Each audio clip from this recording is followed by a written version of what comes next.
Hello everyone. I know you watched this video to accompany you to sleep. So if you like this video, don't forget to like, comment, and subscribe.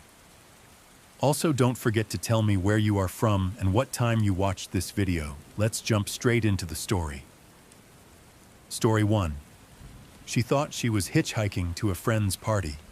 Instead, she spent 7 years locked in a coffin-sized box, trained to believe she belonged to a sadistic couple. This isn't fiction. This is the story of Colleen Stan, the girl who was kept alive through fear, silence, and a wooden box beneath a bed. May 19th, 1977, Red Bluff, California. Colleen Stan stood on the side of the road, the spring sun sharp against the back of her neck. She adjusted the straps on her backpack and stuck out her thumb, smiling softly at the passing cars. She wasn't worried, not even a little. She'd hitchhiked plenty of times before. It was the 1970s, and the road was freedom. Colleen was 20 years old, a wanderer at heart, on her way to surprise a friend for a birthday party 400 miles away in Northern California. She'd already turned down 2 rides that felt off. She trusted her gut. She'd even let one guy pull over, peeked into his car, and politely declined. Then a blue Dodge Colt pulled over. Inside, a clean-cut man, Cameron Hooker, about 23, with a quiet, plain-looking wife in the passenger seat and a baby in the back. It felt safe, normal, like something her parents would approve of.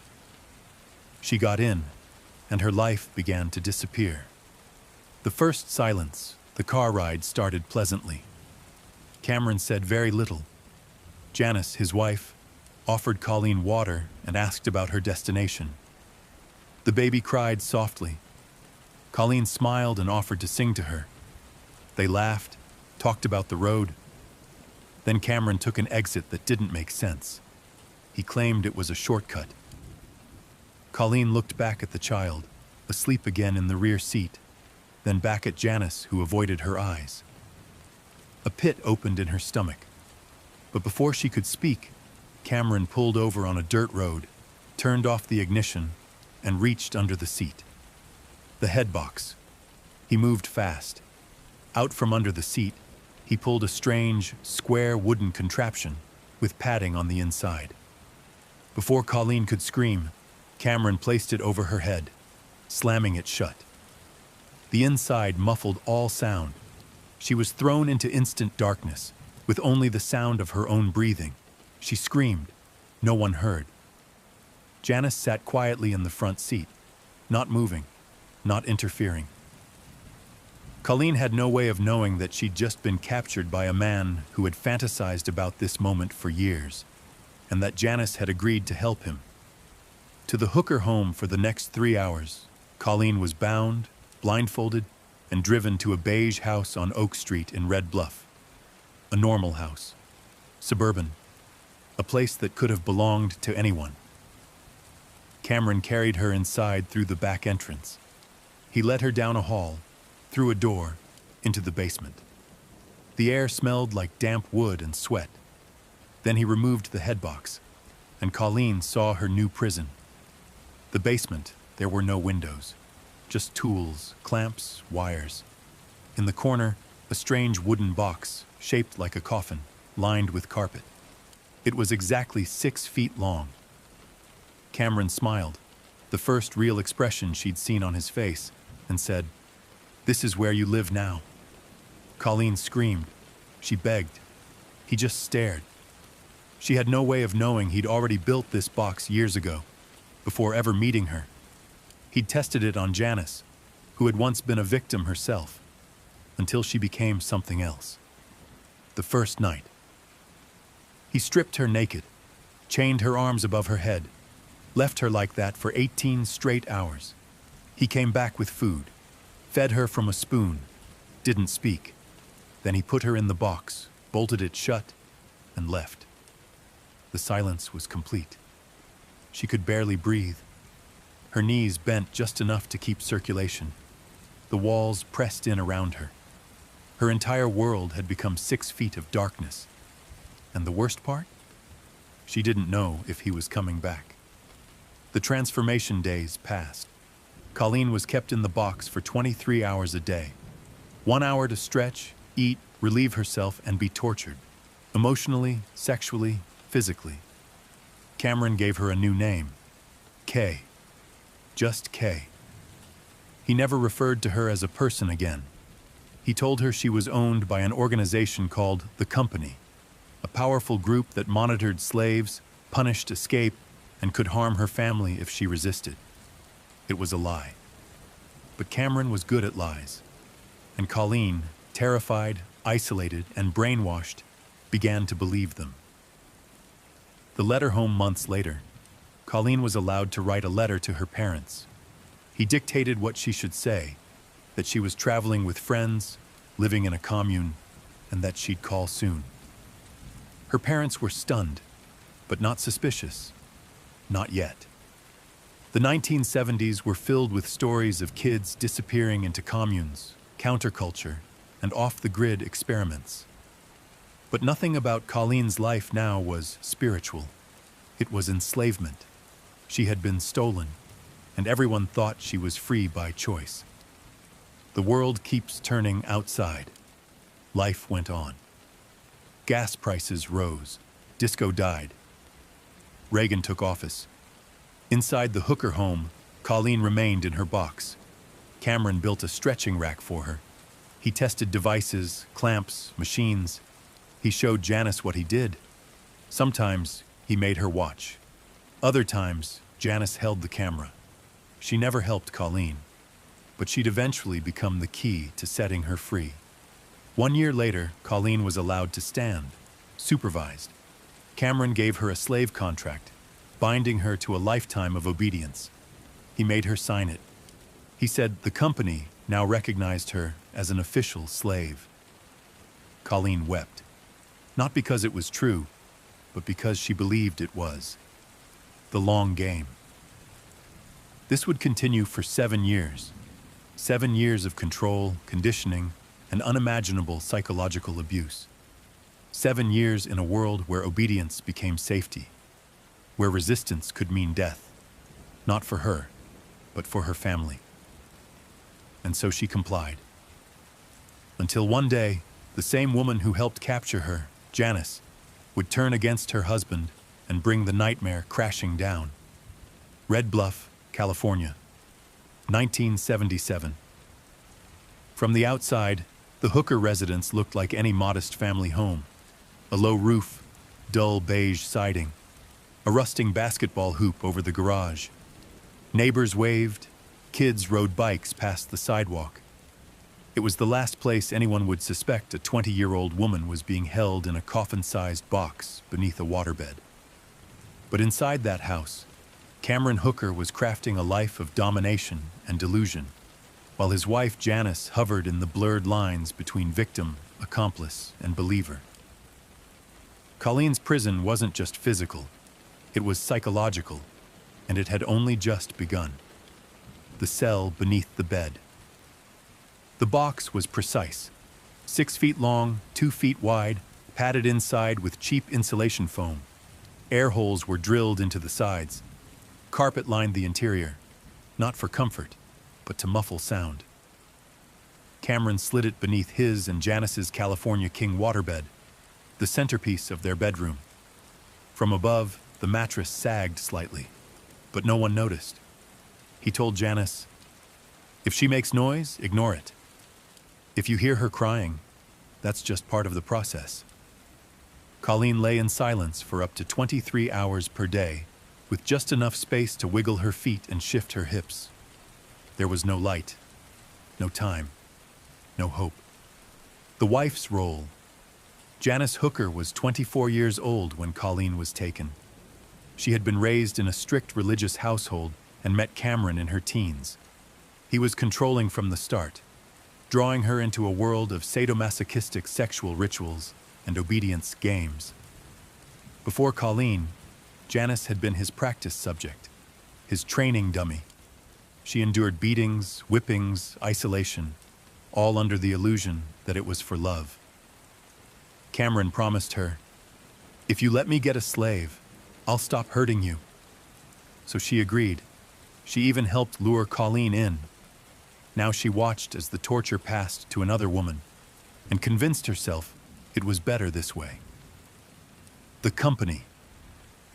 To ensure Colleen never escaped, Cameron invented an elaborate myth. He said she was now owned by the company, a secret underground organization that monitored and punished runaway slaves. They had agents in every state. They watched her family. They would burn her alive if she disobeyed. He forged documents, fake contracts, ID cards, rules, even a handbook. He staged phone calls where he pretended to speak to company officials.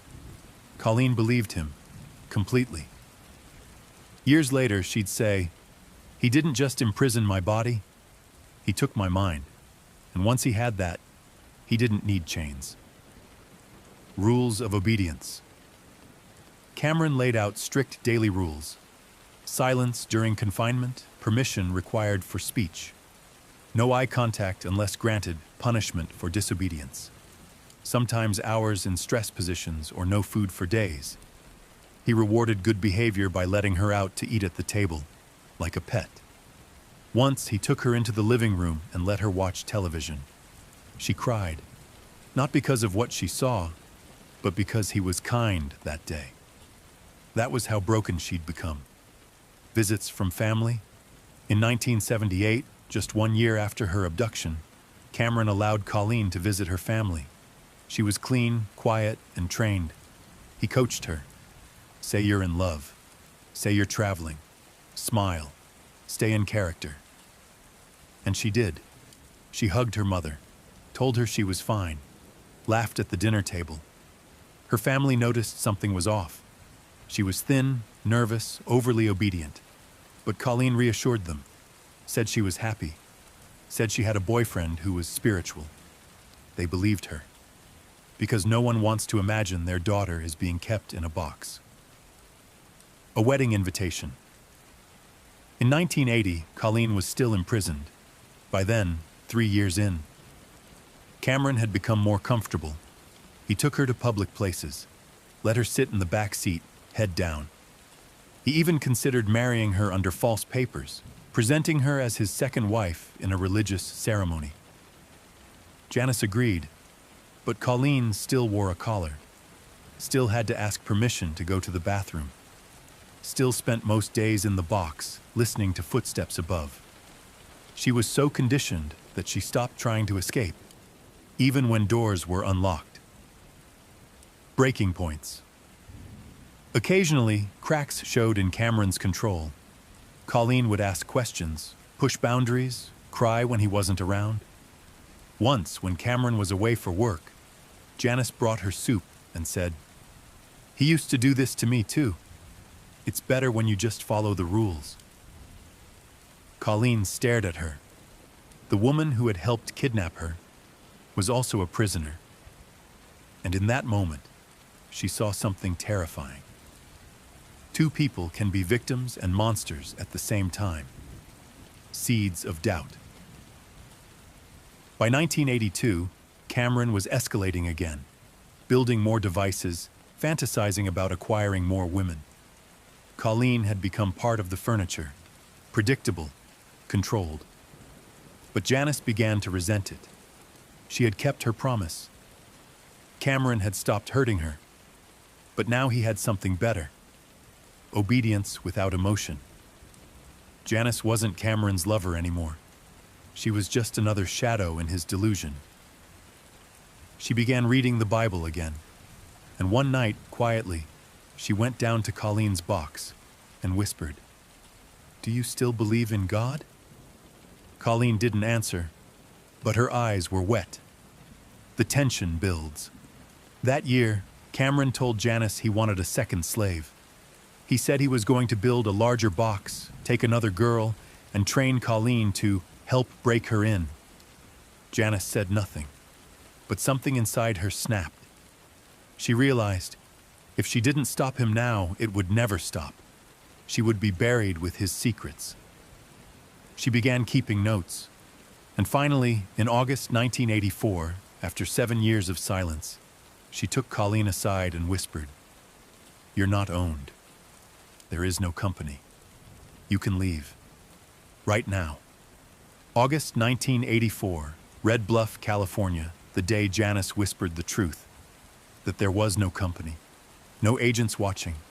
No death squads waiting for disobedience. Colleen didn't move. She didn't run. She didn't scream. She just blinked. Because the lie had become her reality. She had spent 7 years inside a world of fear so complete, even freedom felt like a trick. Janice put a hand on her shoulder. I'm telling you the truth. You're free. You can go. Colleen whispered back, Can I call my dad first? A dismantled mind, even with the revelation, Colleen didn't escape that night. She went back into the box, willingly. The conditioning had run so deep that the truth didn't erase her fear. It shook her foundation. In her mind, escape could still trigger punishment. She feared being vaporized, hunted, destroyed. The company wasn't just a story, Cameron told her. It was a living structure in her psyche, built brick by brick over 2,600 days. Janice, sensing Colleen's paralysis, made a decision. She called Cameron's work and said he was needed at home. Then she turned to Colleen and said, Tomorrow, we end this. The call on August 9th, 1984. Janice drove Colleen to a payphone outside a bus station. Colleen stood trembling, holding a quarter in her hand like it weighed 100 pounds. She dialed her father's number. It rang twice. Then, a familiar voice. Hello? She froze. Tears welled up. Hi, Dad. It's me, Colleen. I'm coming home. Her father choked. There was a pause. Then, Oh my God. Are you okay? Where have you been? Colleen, are you okay? She couldn't answer. She just cried.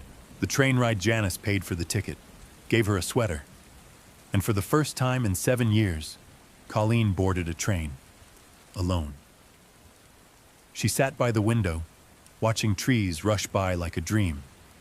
She hadn't seen this much open sky in years. When the conductor asked for her ticket, she flinched, expecting punishment for speaking. Instead, he smiled, took the ticket, walked on. She realized she really was free. But what haunted her wasn't the abuse. It was how compliant she had become. I never thought of myself as weak, she would later say. But I didn't try to escape. I never fought him. That guilt ate me alive. Home again. Her parents met her at the station. Her father cried harder than she'd ever seen. Her mother hugged her so tightly, she nearly lost her breath. Colleen didn't tell them everything at first. She said she'd been in a bad relationship, that she'd been isolated. She didn't want to ruin their reunion with horrors they couldn't understand. That night, she sat at the edge of her childhood bed, surrounded by posters and old books, and whispered, I'm real. I'm not a slave. I'm not Kay. I'm Colleen Stan. I made it. But she barely slept, because she knew the truth still wasn't out. Janice turns. 2 days later, Janice walked into the Red Bluff Police Department. She told the front desk officer, I have a confession. Detectives sat her down and turned on the recorder. Over the next 5 hours, she laid it all out. How she and Cameron abducted Colleen, how Colleen lived in the box under their bed for 7 years. How Cameron created a fake company to control her, how she helped conceal it all, and now wanted to stop it. It was evil, she said. He wanted to do it again. I couldn't be part of that. Detectives were stunned. They had never heard anything like this. The arrest Cameron Hooker was arrested at work without incident. He didn't resist. He didn't even ask why. When they read him his rights, he smirked. But inside his Red Bluff home, officers found the box, the slave contract. Homemade devices, including whips, clamps, a stretching rack, drawings of future plans for underground holding cells, photos of Colleen, naked, bound, gagged, filed in folders. It wasn't just abduction. It was a lifestyle, a belief system, a perverse theology of control and dominance. The box on display. The most horrifying evidence was the box itself. The press dubbed it the coffin box. Reporters lined up outside the evidence facility to get a look. 6 feet long, 2 feet wide, 1 foot tall, no light. Carpet interior, a narrow breathing hole, screws at each edge. Photos of it went viral across the country, appearing in Time, Newsweek, Rolling Stone. People couldn't believe someone could survive inside it for even a day. Colleen survived it for 7 years. The media circus. As word spread, the story captivated the nation. The girl in the box, a real-life prisoner hidden in suburbia. Talk shows begged for interviews. Psychologists were baffled. How had she stayed so long? Why didn't she escape during family visits? Why didn't she fight back? Colleen finally gave one answer. Because when you believe the walls are electrified, it doesn't matter if the door's unlocked. The prosecution begins. Cameron Hooker was charged with kidnapping, sexual assault, false imprisonment, using threats to cause fear, torture. He pled not guilty. Janice struck a deal. Full immunity in exchange for her testimony. Many were outraged, but prosecutors needed her story. Without it, Cameron could walk free. Trauma without chains. Colleen began intensive therapy, but some wounds ran deeper than memory. She'd jump at closing doors. Panic when too much time passed in silence. Wake from nightmares with the feeling of being trapped under a bed. Her therapist told her, "What you survived wasn't just abuse. It was dehumanization. You didn't just lose freedom. You lost identity." And yet, slowly, Colleen began to reclaim her name. March 1985, Tehama County Courthouse, California. The courtroom was packed. Reporters lined the back rows. Sketch artists sharpened their pencils. The jurors sat stiff, wide-eyed, many having never heard details so graphic, so inhuman in their lives. At the center of it all was Colleen Stan, the woman who had survived 7 years inside a box, and was now standing, hand trembling, facing her captor. On the defense bench sat Cameron Hooker, silent, clean-shaven, in a navy blue suit. He didn't look like a monster, but what he carried in his briefcase, his greatest weapon, was not a knife, or a chain, or a whip. It was a contract. Prosecutors called it Exhibit A. It was a 4-page handwritten document titled Slave Contract. Cameron had forced Colleen to sign it in 1978, 1 year into her captivity. The terms were chilling. She agreed to lifelong servitude. She acknowledged that she was property of Master C. She would not speak unless spoken to. Any disobedience would result in torture or termination by the company. The signature at the bottom wasn't Colleen Stan. It was K. When the paper was read aloud in court, several jurors looked physically ill. One woman put her hand over her mouth. The defense argument Cameron's attorney delivered a defense that stunned the public. He claimed the entire arrangement had been consensual, that Colleen was a willing participant in a sadomasochistic lifestyle, that she enjoyed the power dynamic, that she stayed because she wanted to. He pointed to the contract. He pointed to the family visits. He even highlighted Colleen's return to the Hooker home after being freed. She came back, voluntarily, he said. Who returns to their torturer unless they consented? But the jury and the public knew what this really was, a weaponized narrative of control. Colleen testifies. Colleen took the stand. She wore a pale blouse, no makeup, hair tied back. When the prosecutor asked her to describe her time in the box, she paused for a full 7 seconds. Then she spoke. He made me believe that if I ran, my family would die. That if I screamed, I'd be punished. That I belonged to him. She told them about the company, about the beatings, about the sexual assaults, about the silence. She admitted she returned to the house after escaping, not because she wanted to, but because she was still in his psychological grip. The box was small, but the fear was bigger. Janice's turn, then, Janice Hooker took the stand. Her immunity agreement protected her from prosecution, a deal that divided public opinion. She appeared remorseful, timid, sometimes tearful. But when asked why she helped Cameron for years, she responded, "Because I was afraid of him too, and because I believed the only way to stop him was to help him, until I couldn't anymore." She admitted to watching abuse, to helping clean evidence, to turning away when Colleen begged with her eyes. But she also told the court about the plan, how Cameron wanted a second slave, a basement dungeon, a future filled with more victims. And that's when the jury truly understood. Colleen wasn't the end. She was the beginning of something far worse. Cameron's notes. Among the evidence were journals. In Cameron's handwriting, they described fantasies of multiple women chained in cages. He wrote about building an underground lair.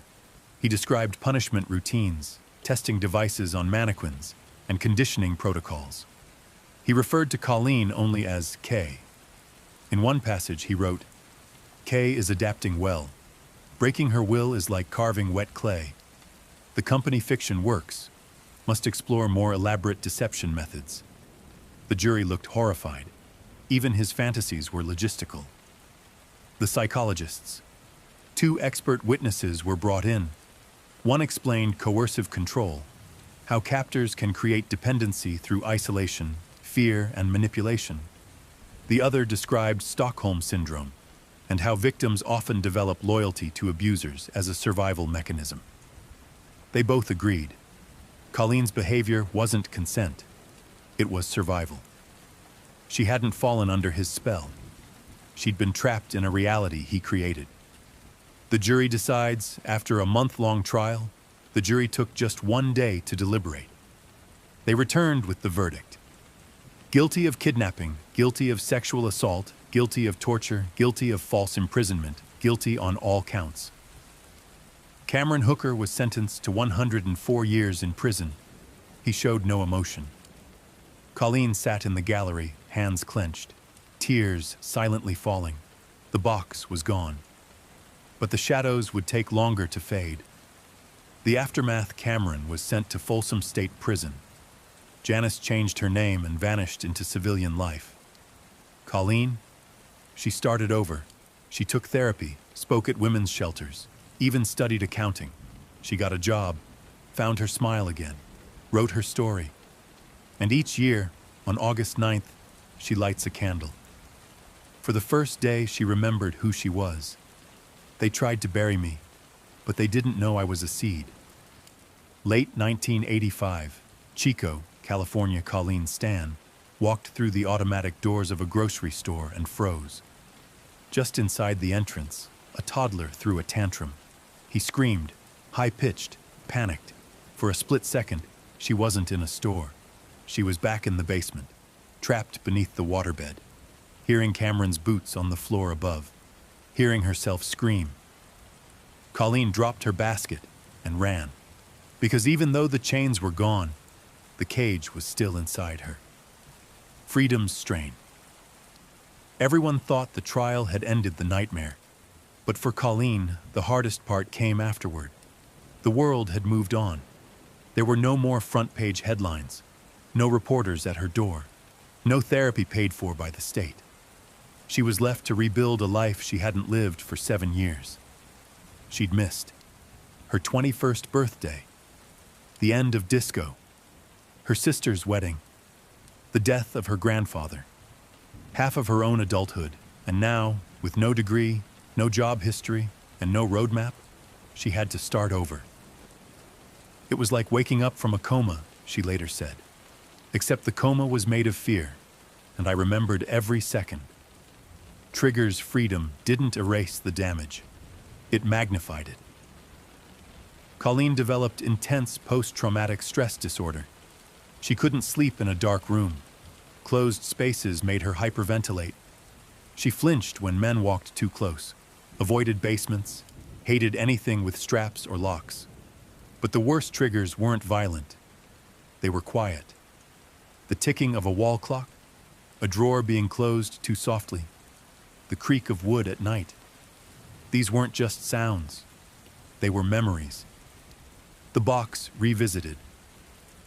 A year after the sentencing, Colleen did something unimaginable. She returned to the evidence warehouse and asked to see the box. The officer hesitated. "You don't have to do this," he told her. Colleen nodded. "I need to remember that I'm bigger than it now." They walked her in. It sat on a metal table under harsh fluorescent light. Smaller than she remembered, but still terrifying. She crouched beside it, ran her fingers along the rim, then she whispered, "You don't own me anymore," and walked out. Trying to heal, Colleen moved to Chico, got a small apartment, enrolled in night classes. She studied accounting, something structured, something logical. Numbers made sense. People didn't. She worked a receptionist job during the day and avoided questions. No one knew her past unless they Googled her name, and she rarely gave it in full. Therapy helped. Not immediately. Not perfectly. Some sessions were silent. Others were sobs. Sometimes she screamed, but one breakthrough came unexpectedly. Her therapist asked, "What made you survive?" Colleen paused, then said, "Because I knew I was real, even when he said I wasn't." Letters from prison. In 1986, Cameron Hooker tried to write her from prison. The letter arrived in a plain envelope, addressed to a P.O. box her lawyer had kept. Inside, 6 pages of looping handwriting. It began, "To Kay, I hope you can forgive me." She didn't read past that line. She burned it in a metal trash bin, then called her therapist and said, "I need to tell my story now. My way." The book deal Colleen began working with a journalist. She gave hours of interviews, painful, exhaustive, emotionally draining. She described the early days, the box, the company, the contract, the trips out in public where no one knew she was a prisoner. She confessed her guilt, her compliance, her survival. The journalist asked if she wanted to change anything. She said no. "Don't make me a hero. Don't make him a monster in the movies. Just tell it exactly how it was." The book would eventually become The Simple Gifts of Life, and later inspire documentaries, podcasts, even movies. But Colleen never watched the films. That girl in the box, that's not who I am anymore. Facing the public. As the media revived interest in her story, Colleen was offered talk shows, panel interviews, even reality show spots. She declined most. She preferred speaking at shelters, schools, and trauma centers, places where her story could protect someone else. She told survivors, "You are not what happened to you. You are what you choose next." That message struck, because Colleen was living proof of it. Reconnecting years past, Colleen reconnected with family. Her father never asked for details. He just held her hand when she got quiet. Her younger sister, now a mother of 2, invited Colleen to be godmother to her daughter. On the day of the baptism, Colleen held the baby in her arms and thought, "She'll never know what it's like to live in a box." And that was enough. A new love. In the early 90s, Colleen met a man at a small community event. He was kind, gentle, never pried. They started dating, slowly. She told him the story on their 3rd month together. He didn't flinch. He said, "Thank you for surviving." They eventually married, quietly, privately. Not because Colleen wanted to hide, but because the world already knew her trauma. She wanted to keep her peace just for herself. Still here. By 1995, Colleen was 38. She owned a car. She had a dog. She smiled often. The nightmares still came. The panic attacks didn't vanish, but they no longer ruled her. One evening, she sat at the edge of a lake, the wind picking up across the surface. She pulled out a notebook and wrote, "He made me believe I was nothing, but I came back whole. I am the girl in the box, but I'm not in it anymore." 1973, Red Bluff, California. Before there was a box, before Colleen Stan ever raised her thumb on the highway, there was Janice Lashley, a high school junior, quiet, soft-spoken, raised in a deeply religious home where obedience was the currency of love. She met Cameron Hooker in her senior year. He was older, charismatic, and had a knack for knowing what people wanted to hear. He told Janice she was beautiful, but only when she obeyed. She mistook it for affection. And just like Colleen years later, Janice stepped into a world she didn't understand, groomed for silence. Cameron didn't need chains to control Janice. He used shame, scripture, and punishment disguised as intimacy. He told her God wanted wives to submit. That pain was proof of devotion, that suffering was love's highest form. At first, she resisted. Then he began introducing games, blindfolds, cuffs, silent nights spent naked in closets. He called it training. And slowly, Janice disappeared. Not physically, but spiritually. The first box, by 1975, Janice had become Cameron's test subject. He built his first box in the garage, a prototype. He placed her inside, timed her breathing, measured how long she could stay silent in darkness. When she cried, he scolded her. A real slave wouldn't make noise, he said. Janice was 20. Cameron promised, "One day I'll find a real one, then you'll be free." She believed him. The deal. In 1976, Cameron made his pitch. He said he needed a permanent submissive, someone they could own, someone who would replace Janice in his darker fantasies. He swore it wouldn't be about sex. Janice agreed, under 3 conditions: no intercourse with the slave, no children involved, no killing. Cameron promised all 3. It was the beginning of the trap that would catch Colleen Stan, and it was the final compromise Janice made before surrendering her morality: living with a ghost. Once Colleen was abducted, Janice felt 2 things: relief, that Cameron would stop hurting her; guilt, that another woman now suffered in her place. For the first few weeks, Janice avoided the basement, but she heard Colleen's muffled cries through the vents. Sometimes she stood at the bedroom door, hand on the knob, unable to enter. Cameron would come up smiling. "She's adapting," he'd say. "We're making progress." Janice would nod, numb. Complicity over time, Janice stopped resisting. She brought Colleen food. She helped clean wounds. She kept secrets when neighbors asked about strange noises. At night, she sat on the bed above the box and tried not to think. But Colleen was always there, just inches below, breathing in the dark. It was like living on top of a grave, she later confessed, but one you helped dig. The turning point. It wasn't Cameron's violence that broke Janice. It was his ambition. By 1983, he started talking about a second slave, a new girl, a child maybe. He wanted Colleen to help train her. He started building new boxes. That was the line Janice couldn't cross. The guilt, long buried, began to surface. She went to church again, prayed, fasted, and finally, in 1984, she went to Colleen, whispered the truth, and broke the spell. The confession. After Colleen's escape, Janice drove herself to the Red Bluff Police Department. She wore a gray sweater and brought a handwritten confession. Detectives were skeptical until they read the words.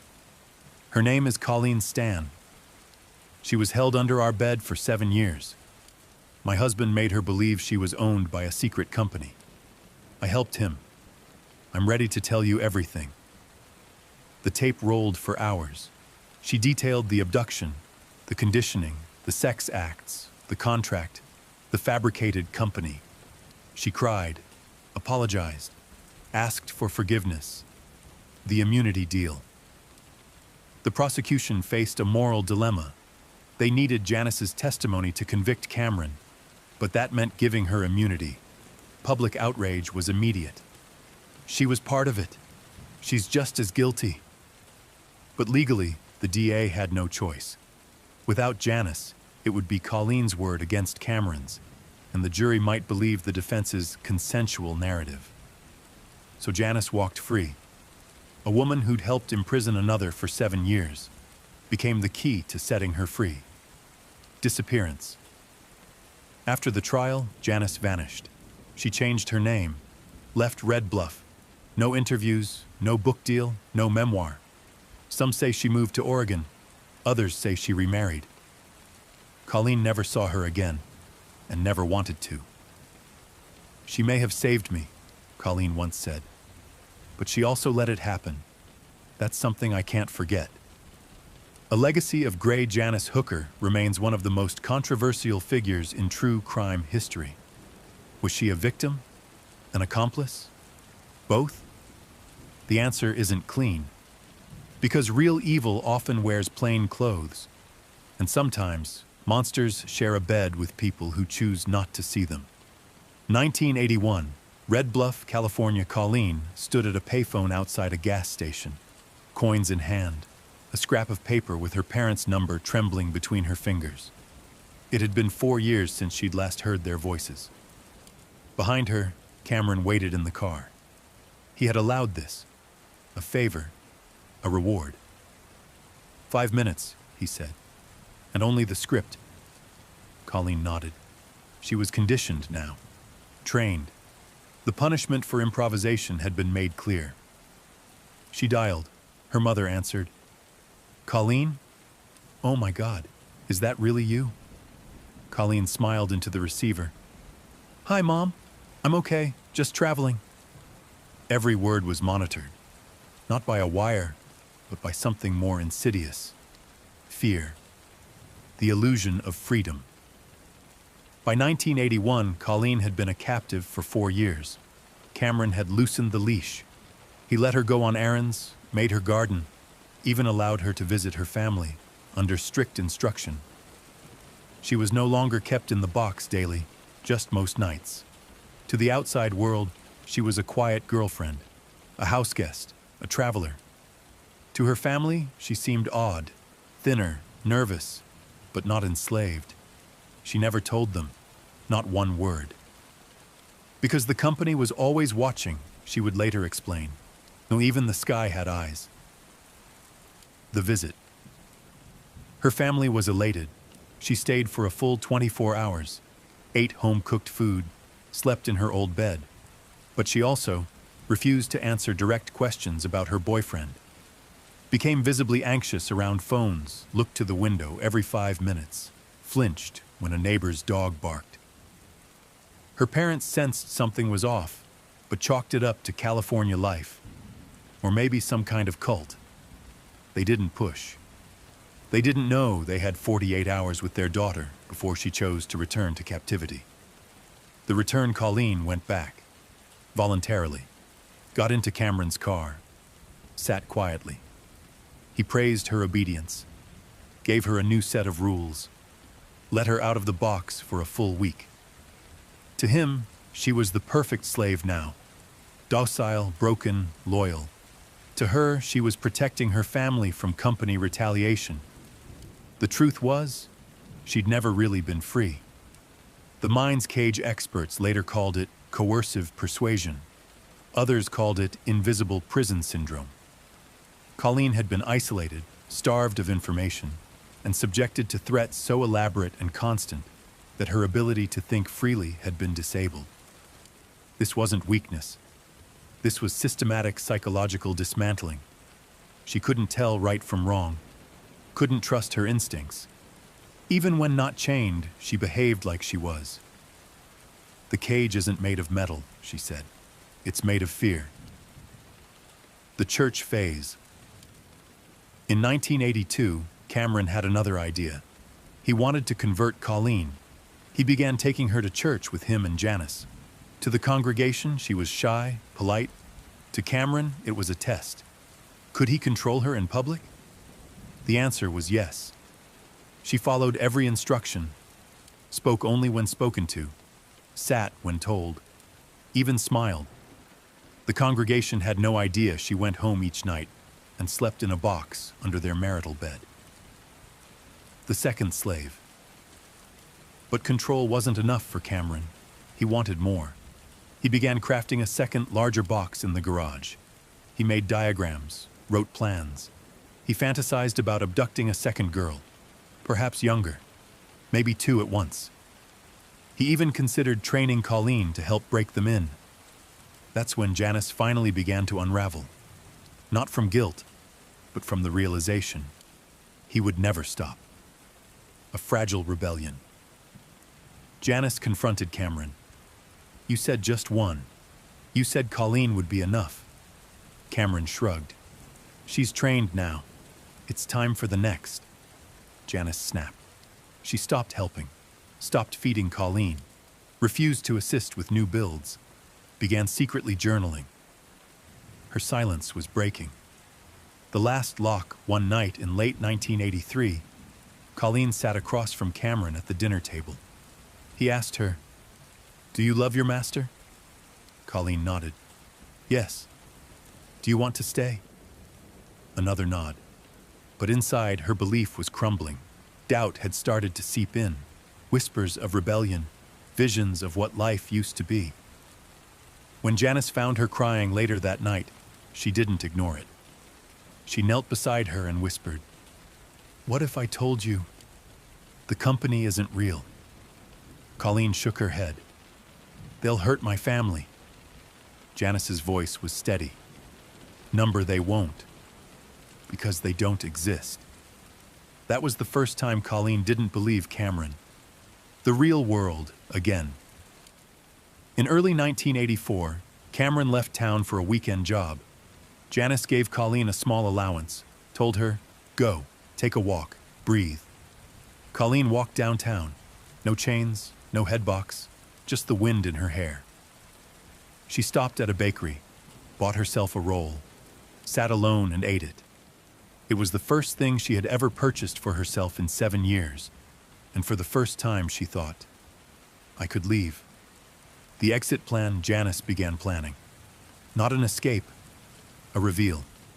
She would confess everything, tell Colleen the full truth, help her contact her family, and then go to the police. Colleen hesitated, still afraid it was a test. But something in Janice's eyes had changed. The hollow, obedient wife was gone. In her place was a woman ready to burn the house down. Early 1984, Red Bluff, California. Colleen. Stan stood in the bathroom, toothbrush in hand, staring at her reflection. Her skin was pale, her cheekbones pronounced, her eyes tired. But behind the dull haze of trauma, something had begun to stir. Clarity. The cracks in the company's mythology had widened. Janice's whispered confessions echoed louder with each passing day. There is no company. Could it be true? Could this whole nightmare, the threats, the contracts, the fear, have been a lie carefully constructed by a monster with a toolbox and too much time? She rinsed her mouth and dried her face. It was time to find out. The tipping point, Janice was changing too. Once complicit, now she was decisive, focused. She had stopped sleeping beside Cameron. She no longer obeyed his casual commands. She spent hours reading scripture in the living room, highlighting lines about redemption and justice. Cameron didn't notice. He was too busy sketching plans for his next slave containment box, a steel-reinforced coffin buried beneath the workshop. He told Colleen she would help train the new girl. That was the moment Colleen realized, if I didn't escape, I would eventually become him. A secret pact. In March 1984, Janice and Colleen sat in the kitchen. The air was still. The walls felt tighter than ever. Janice leaned forward and whispered, "I'll get you out, but you have to promise. You won't tell anyone I helped." Colleen hesitated. After everything, Janice wanted immunity? Still, she agreed, because she knew escape was the only path left. The following day, Janice called a bus line. She bought a one-way ticket. Then she picked up the phone and called Colleen's family. "She's alive. She's coming home." The last lie, Cameron came home 2 days later, unaware of what had been set in motion. He kissed Janice, complimented her cooking. He told Colleen she looked obedient lately. She nodded, smiled, played along. Inside, she was counting the hours. She packed what little she owned: a blouse, a photo from childhood, a torn paperback. She didn't take the slave contract, or the collar, or the gag. "Those things didn't belong to me," she later said. "They belonged to my captivity." The escape on August 9th, 1984.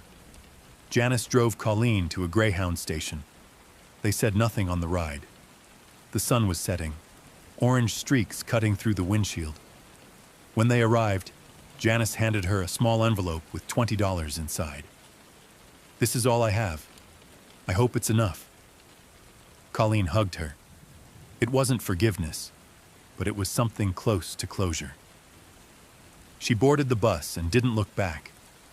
The revelation 2 days later, Janice made the call. She walked into the police station and said the words that would unravel everything. "My husband kidnapped a woman and held her for 7 years. I helped, but I can't live with it anymore." Detectives thought it was a prank. Then she showed them photos, diagrams, journal entries. They asked if the victim was still alive. Janice smiled faintly. "She's already gone. She escaped." The arrest: Cameron Hooker was arrested at work on August 14th, 1984. His co-workers were stunned. He'd always seemed quiet, a little odd, but not dangerous. He asked for a lawyer, said nothing to police.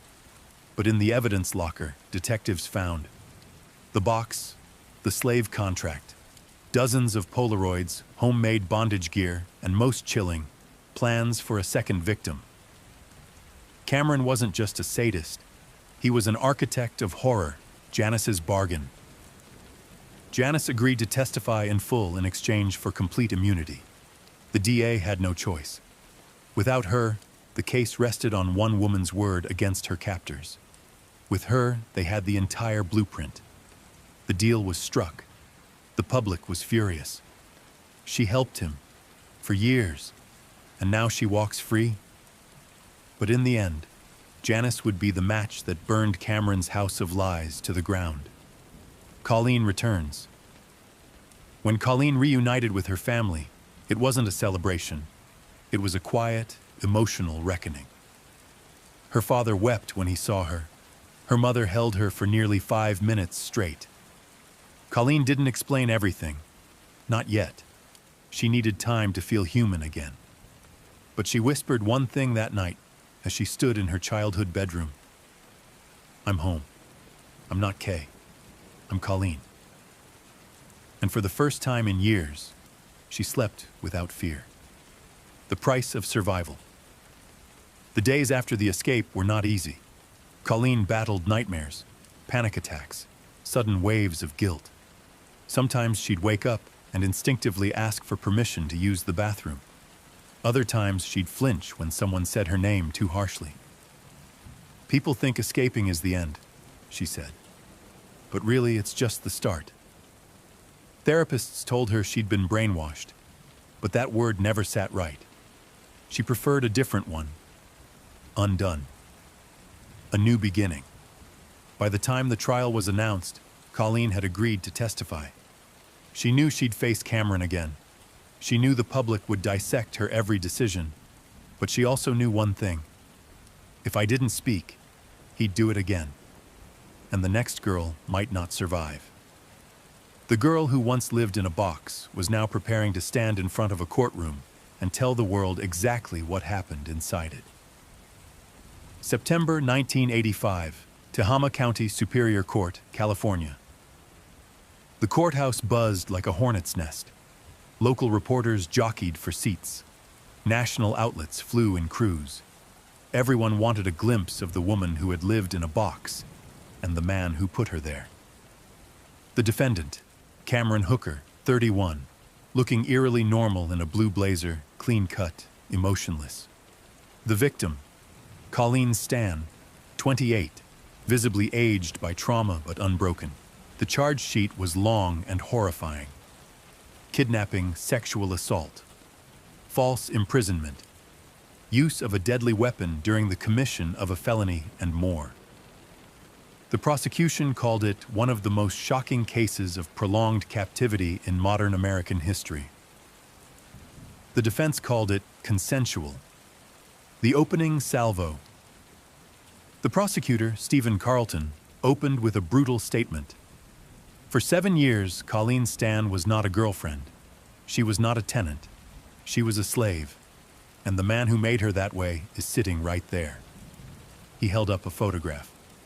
The box, 6 feet long, 2 feet high, screws around the edges, padded with old carpet. Then came the second image, a copy of the slave contract. The courtroom gasped. The defense strategy Cameron's attorney, Michael Warfield, struck a wildly different tone. He argued that Colleen was a willing participant in a non-traditional relationship, that the box was a consensual prop, that the contract, signed by Colleen as Kay, was part of an elaborate BDSM lifestyle. This was not a crime, Warfield insisted. This was a mutual arrangement between adults with unorthodox preferences. The jurors looked unconvinced. So did the judge. Colleen takes the stand. On the 4th day, Colleen Stan walked to the witness box. The room went silent. She spoke softly but firmly. She told the jury about the abduction in 1977 while hitchhiking. The first night in the box, the fake company Cameron invented to control her years of rape, silence, and psychological destruction. The gag, the collar, the weekly beatings, the years in the coffin-sized box under the bed, the belief that her family would be murdered if she disobeyed. She cried only once, when describing the moment she saw her parents during her brief 1981 visit and couldn't tell them the truth. I wanted to scream, she said, but I believed they would die if I did. Exhibit after exhibit. The prosecution laid out the horror in methodical order. The padded box, brought into the courtroom for the jury to see the contracts. The head restraint device, the collar labeled K drawings. Cameron made of future slave chambers, handwritten notes where he logged punishments and obedience scores. A diagram titled, How to Break a Mind. It wasn't just cruelty, it was a philosophy. Janice testifies. Then came Janice Hooker, Cameron's wife and former accomplice. Granted full immunity, she took the stand for nearly 8 hours over 2 days. She testified that she helped Cameron build the box.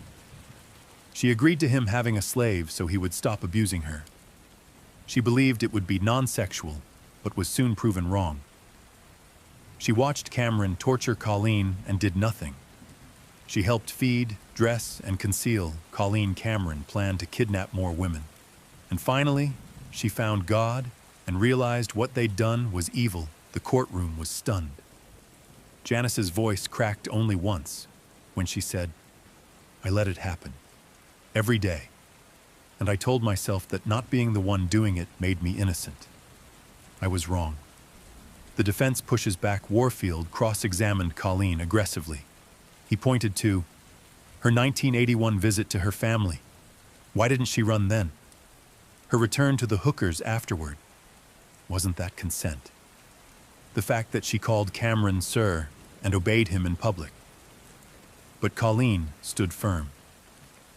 When someone builds a world around you, where escape equals death, you don't think, you survive. I believed the company was real. Warfield pressed her on why she never tried to scream in public. She answered, "Because to scream meant signing my parents' death warrant. That's how real it was to me." The experts, Wei and the prosecution, brought in trauma specialists and psychologists. They explained coercive control, how abusers use fear, isolation, and lies to create a prison in the mind, Stockholm Syndrome. The survival mechanism where victims begin identifying with captors. Learned helplessness, how repeated abuse conditions victims to believe escape is impossible. One expert summed it up perfectly. Colleen Stan wasn't in a box for 7 years. She was in a system, a psychological machine built to erase her autonomy. The jury deliberates. After 33 days of testimony, the jury deliberated for less than 24 hours. The verdict came swift and sharp. Guilty of kidnapping, guilty of sexual assault, guilty of false imprisonment, guilty of using a deadly weapon, guilty on all major counts. Cameron Hooker was sentenced to 104 years in prison, effectively life. He showed no emotion. Colleen cried softly in the back row. The box was gone, but the damage had a name now: the aftershock. The media dubbed it the girl in the box case. Colleen became both a symbol of survival and a subject of brutal scrutiny.